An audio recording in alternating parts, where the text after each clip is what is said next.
দেখেন জব্বার সাহেব, আপনারা ইসলামপুর থেকে আসছেন, আজকে খুব ভালো লাগছে। দেখেন, গোয়ালপুকুরে আমরা অনেক দিন থেকে রাজনীতি করেছি। আমার পরিবার 1952 থেকে বাবা রাজনীতি করেছে, কংগ্রেস রাজনীতি করেছে বাবা। আমিও কংগ্রেস রাজনীতি করেছি। 2008-এ আমিও সিলেকশন প্রধান হয়েছিলাম কংগ্রেসের। 2013-এ আমি সহকারী সভাপতি হলাম কংগ্রেসের, আমার বউ হলো প্রধান সিলেকশন। তারপরে আমরা টিএমসিতে আসলাম। দেখেন, কংগ্রেসের যুগে আমরা, আমার বাবা তখন একটা হসপিটাল করেছিল লদনে। তারপরে 1977-এ কংগ্রেসের গভর্নমেন্ট চলে গেল, আসলো বামফ্রন্টের সরকার। তারপরে গোয়ালপুরে কেউ এমএলএ হতে পারল না। নিজাম সাহেব অনেকবার চেষ্টা করলো এমএলএ হওয়ার, নিজাম সাহেবকে হারাই দিল চাকালিয়ার লোক। আমরা গোয়ালপুকুর থেকে জিতায় পাঠাই, চাকালিয়ার লোক হারাই দেয়। চাকালিয়ার এদিকে আমাদের করিম চৌধুরী সাহেব 5টা অঞ্চলের এমএলএ থাকলেন, 7 টার্ম। উনি নিজের ইসলামপুরে কলেজ, ওনার পরিবার কলেজ করেছে, ইসলামপুর হসপিটাল করেছে কংগ্রেসের টাইমে।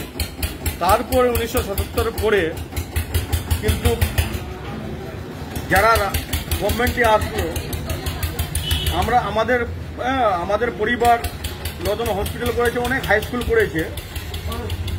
কিন্তু যারা পাওয়ারে আসলো 1977-এর পরে 2011 অবধি থাকলো, যদি আমি বললাম কি ঠিক আছে কলেজটা করে নি, কোনো আপত্তি নাই ওরা গভর্নমেন্টে, আর কেন করতে পারলো না এটা আমি বুঝতে পারলাম না। আমাদের এখানে গোয়ালপুরে এমএলএ ছিল না, সেই জন্য আমরা করতে পারলাম না।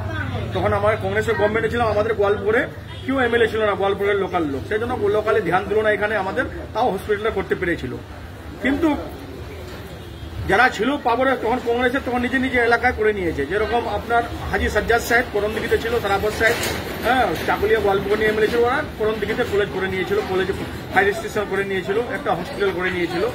তারপরে কালিয়াগঞ্জে যারা ছিল তারা করে নিয়েছিল কংগ্রেসের টাইমে কলেজ, ফায়ার স্টেশন। রায়গঞ্জে যারা ছিল তখন রায়গঞ্জে করে নিয়েছিল, ইটাহারে যারা ছিল তখন ইটাহারে করে নিয়েছিল। কিন্তু প্রশ্ন আমরা এখানে থেকে গেল যে ঠিক আছে কংগ্রেসের টাইমে ওরা করে নিয়েছিল, খুব ভালো। তারপরে 34 বছর যে বামফ্রন্টের সরকার থাকলো, একটাই পরিবার, আমি একটাই পরিবারের কথা বলবো, 44 ইয়ার্স এখানে পরিবারে মানে থাকলো শাসনে, কিন্তু একটা ফায়ার স্টেশন করতে পারলো না, কলেজটা করতে পারলো না। ঠিক আছে, কলেজ 34 বছর থাকবে, কলেজ করতে পারবে না কেন? ফায়ার স্টেশন তো সাম্প্রতিক কালে ওই প্রশ্নটা আপনারা জিজ্ঞাসা করবেন ওদেরকে। যখন করিম সাহেব কলেজ করতে, আফাক চৌধুরী সাহেব কলেজ করতে পারে ওখানে ইসলামপুরে, এসডি হসপিটাল করতে পারে, তো ওরা কেন করতে পারলো না? ওদের কাছে আপনারা প্রশ্ন করেন। থাকলে ব্যাপার আমরা আপনার চ্যানেলে বলবো, কালকে বলবে কেন আমরা এমএসকে করেছি, এসকে করেছি। ভাই এমএসকে এসকে সবাই করতে হবে, যে প্রসেস যখন আসবে তখন করতে হবে। এখন আসার ভ্যাকেন্সি খালি থাকলে আসার ভ্যাকেন্সি আমরা করছি, আমাদের গভর্নমেন্ট করছে। আইসিডিএস খালি থাকলে আইসিডিএস করবে, যেটা প্রসেস ওটা চলতেই থাকবে। এসএসকে এমএসকে নিয়ে তো পলিটিক্সটা হচ্ছে না, কলেজ নিয়ে পলিটিক্সটা হচ্ছে এখানে। তো যদি আইটিআই কলেজটাই করে দিত, বা ফায়ার স্টেশনটা করে দিত, বা একটা মডার্ন স্কুলে করে দিত, বা ইংলিশ মিডিয়াম মাদ্রাসায় করে দিত পাঞ্জিপাড়ায়, বা একটা পাঞ্জিপাড়ায় একটা ছোট হসপিটালে করে দিত, তো আজকে আমরা দিদিকে জোর গলায় বলতে পারতাম দিদি এগুলো সব কংগ্রেসের টাইমে হয়েছে, বামফ্রন্টের টাইমে হয়েছে, আজকে আপনি কলেজটা করে দেন। কিন্তু দিদির টাইমে আমরা আসে করলাম আইটিআই কলেজ, একটা 10 বেডের হসপিটাল আপনার পাঞ্জিপাড়ায়, পাওয়ার গ্রিড পাঞ্জিপাড়ায়, আইটিআই কলেজ পাঞ্জিপাড়ায়, ইংলিশ মিডিয়াম মাদ্রাসা পাঞ্জিপাড়ায়, মডার্ন স্কুল আপনার সিংদয়, ফায়ার স্টেশন গুতিতে, এগুলো আমরা তারপর প্রতি স্কুলে hostel, girls hostel, boys hostel, তারপরে কর্মতীর্থ, অনেক ধরনের কাজ, বড় বড় ব্রিজ যেগুলো ব্রিটিশ ওয়ার্ক থেকে হয়নি, ইংরেজ টাইম থেকে হয়নি, ওই ব্রিজগুলো করতে হলো আমাদেরকে। আমরা বলছি, এখনো বলছি, আমরা দিদির হাত পা ধরে আমরা কলেজটা আমরা করার জন্য 100% চেষ্টা করব। আমরা গভর্নমেন্টে আছি, আমরা 100% চেষ্টা করব। আমরা ওদের মতন নয় ফাঁকিবাজ দেবো। আমরা জমিটাও দেখে রেখেছি, আমরা জমিটা হ্যান্ড ওভার আমরা প্রপোজাল পাঠিয়ে দিয়েছি দিদির কাছে। যদি আমাদের দিদি ওটাকে ইকুয়ার করবে, ওখান থেকে ডিএম সাহেবকে পাঠাবে, ডিএম সাহেব দেখে যদি জমিটা পছন্দ হয় তাহলে কলেজ নিশ্চয়ই হবে। আগে দেখেন জমি দিতে হবে গভর্নমেন্টকে, জমি না দিলে তো কলেজ হবে না।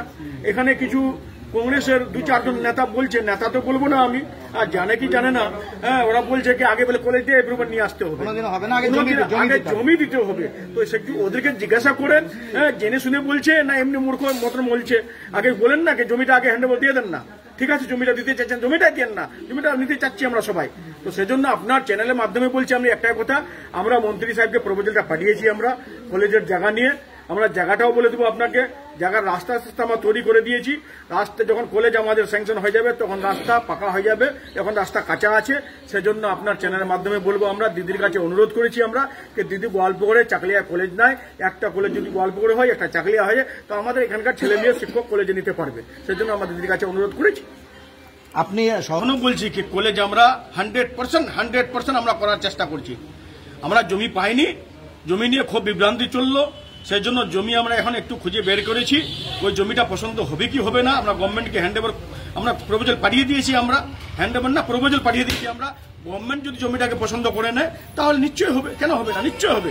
যখন ITI কলেজ হতে পারে, ইংলিশ মাদ্রাসা হতে পারে, হসপিটাল হতে পারে, আমাদের মমতা দিদির গভর্নমেন্টে, আমাদের মন্ত্রী গুলাম রাব্বানী সাহেবের উদ্যোগে, তো কলেজটাও নিশ্চয়ই হবে। আমরা ওই রকম ফাঁকিবাজ নেতা নাই। আমার বাবাও ফাঁকিবাজ ছিল না। আমার বাবা যখন কংগ্রেস রাজনীতি করতো তখন লতন হসপিটালটা করাই ছিল, তখন হাই স্কুলগুলো করাই ছিল। সেই জন্য আমরা ফাঁকিবাজ রাজনীতি কোনোদিনও করি না। যার পরিবার ফাঁকিবাজ রাজনীতি করেছে 44 বছর, তারা ফাঁকিবাজ দিবে। আমরা ফাঁকিবাজ দেওয়ার জন্য আসিনি এখানে। আমরা গোয়ালপুকুরে এখন আপনি যে এলাকায় যাবেন রাস্তা দেখবেন চকচকা রাস্তা পাবেন। 2-4টা রাস্তা খারাপ হয়ে গেছে, ওগুলোর টেন্ডার হয়ে গেছে। সেদিন আমরা এখান থেকে একটা রাস্তা যাচ্ছে পাঞ্জিপাড়া কাজলামণি ব্রিজ নিয়ে রাস্তা করে দিয়েছি। তো সেই জন্য আমরা কাজের জন্য আমাদেরকে লোক প্রতিনিধি করেছে, আমরা কাজ করব। বললাম জব্বার সাহেব, কলেজ আমরা প্রপোজাল পাঠিয়েছি, আমরা দিদির কাছে অনুরোধ করেছি। দিদি কলেজ 26-এর আগে দিবে না 26-এর পরে দিবে, কলেজ নিশ্চয় হবে। ঠিক, ধন্যবাদ।